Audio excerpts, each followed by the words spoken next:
Hi guys, it's Andy Willson, the Sneakonomist, and we're back with the third part of our series looking at the financial implications for sneaker manufacturers and retailers in 2020. Now, this time we're going to start looking at the repair and the reopening of businesses. If you want to see the previous episode in the series, it's linked below. That's where we looked at during lockdown what the particular struggles were and also what the businesses were doing to survive and where the areas of outperformance were. But now we're going to start in this part 3. We're going to look at the repair and the reopen of businesses. Now, once lockdown started to be undone, businesses were having to look at what was a new norm. Shops were having to innovate. We suddenly had socially distanced shopping, which is something we've never been used to before. So we were become accustomed to seeing queues of people standing outside shops. One of the ways around this, because the queues were taking up huge amounts of time, were that businesses, you could order online and then you could do curbside collection or a click and collect. But the curbside collection meant that you could drive through if the facility was there available for you to be able to drive through and collect your purchases. I actually saw a Foot Locker in the States that had almost like a drive-through. It looked like a normal fast food drive-through, but a window where that you could actually collect your purchases from. This is all stuff that businesses never thought they would actually have to be doing, but that's been brought on by the onslaught of the COVID infection. Shopping malls particularly suffered. Now, they were suffering anyway, but if you think about having to wear a mask when you're around other people, if you're in a shopping mall, you're having to wear your mask for a long period of time. So the likes of Intu and Westfield, these shopping mall owners, were particularly struggling. They would have also been in this tussle with the shops about the shops not wanting to have been paying their rent because their stores were shut. And obviously these shopping mall owners have got their own bills to pay, probably like mortgages, etc., on the shopping malls themselves. So this is why we found that retail parks were doing slightly better, because people could drive up to a store, get out, put your mask on, go into that store, and then as you come out, you can take your mask off again straight away, get in your car, and then you're in your own comfort zone again, and it's reducing the amount of time that you're spending with other people. Footfall was definitely down. We did see a great reduction in the amount of people that were going to stores. But interestingly, we saw that conversion was actually up. So there was much more purposeful shopping. You didn't have people just going for a browse because they were there. They might actually go to a store to make a purchase and then make that purchase and come away. Obviously, touristy areas as well, and particularly stores in tourist heavy areas, were suffering as well, because the tourists weren't going to these places and weren't just browsing and wandering around and looking in the stores. So what happened to online side of the business? Now, the online growth numbers did moderate somewhat. Remember, I mentioned in the previous episode that we'd seen 70 to 90, 100% growth in online sales. Now, these online sales did moderate, but they were still growing. There was a kind of a new impetus on the whole online portion of shopping, and that's with businesses having their own apps and adapting those to be able to try and keep people engaged. Remember, people in Q2 were at home and were bored, and it was all about keeping people engaged. So how do they do that? Free content. Remember, people were working out from home. So if you can put free content down, whether it's exercise videos, interviews with sports stars, lifestyle stars, etc., that's always good. It's all about keeping people onto on your app. You can have loyalty schemes from being able to do things on the app, whether it's meeting goals, etc.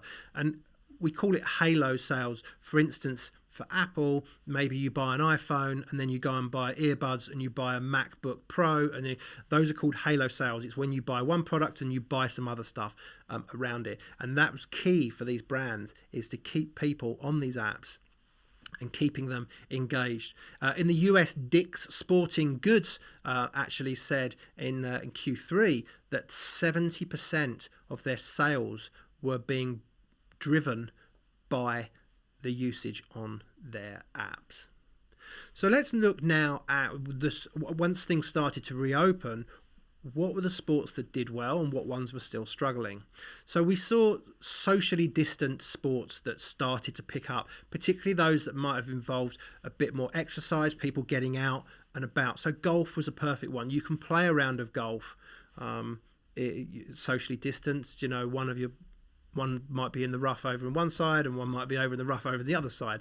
So you can play golf quite easily at socially distanced. This would be a classic example because we did see golf sales, equipment sales were on the rise, and that's been a sector that struggled for previous years and years, but we did see a decent pickup there. Tennis was another one. You can play across a court with someone, so we saw increased impetus on tennis and tennis racket sales. I mentioned in the previous episode about basketball hoops. They're again another one that benefited from getting people outside and doing a bit of exercise. These are all classic one and done purchases, not the sort of thing that you're going to keep going back buying. You buy a set of golf clubs, you don't need to go and buy another set in 6 months' time. So I do feel that some of these areas you will have seen a drag forward in the sales, and I would imagine you will start to see, as things go back to normality and through 2021, you'll probably start to see sequential slowdowns in comparison to what you would have expected, because those sales have been dragged forward. Still suffering those scholastics, team sports, baseball, American football, all these things that were real close contact stuff, those fixtures were all being cancelled.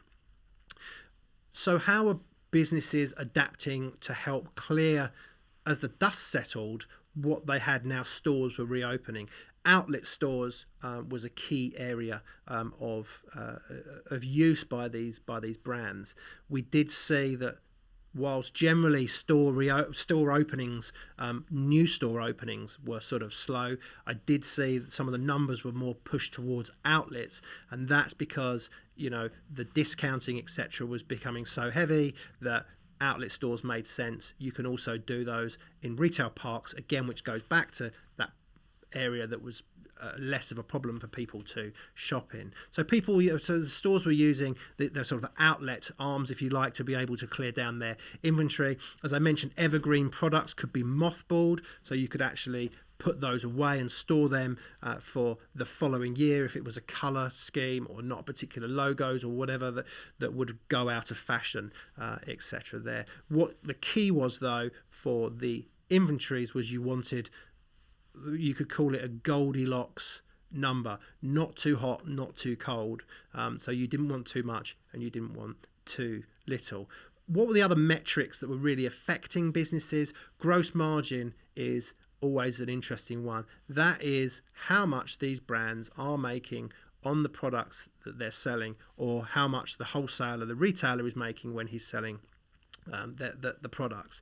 So there was a bit of a tussle going on here. As we'd seen in Q2, the businesses had cut costs, they'd saved money, there were redundancies, cutting staff costs. As I mentioned, there was no business travel, etc., etc.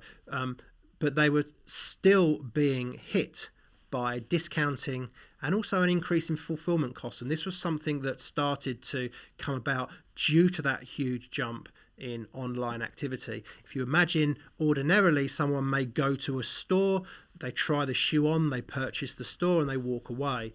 They have come to you to buy that product. As soon as you're selling it online, you have a new cost to actually deliver it to the customer. So we had these fulfillment costs were starting to grow. So in that gross margin, yes, you had cost cutting, cost savings.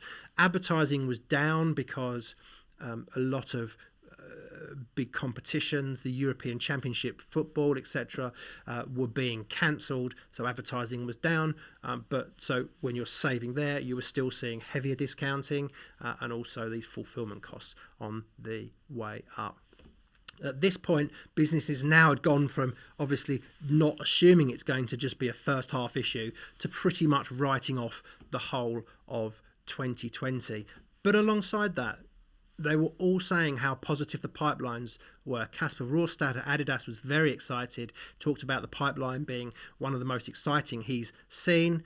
And they also, hype drops were selling out very, very quickly. We have to remember that if you were receiving stimulus money and furlough and you were at home and you were bored, you were almost getting paid money for nothing.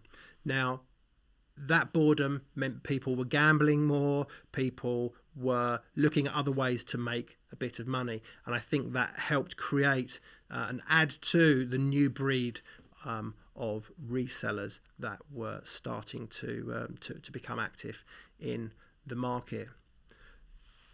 On the next episode, we're going to start looking at how businesses started to adapt, etc., going into the new world and the benefits and how they sort of retweak and tool there as well. So please make sure you do tune in for that.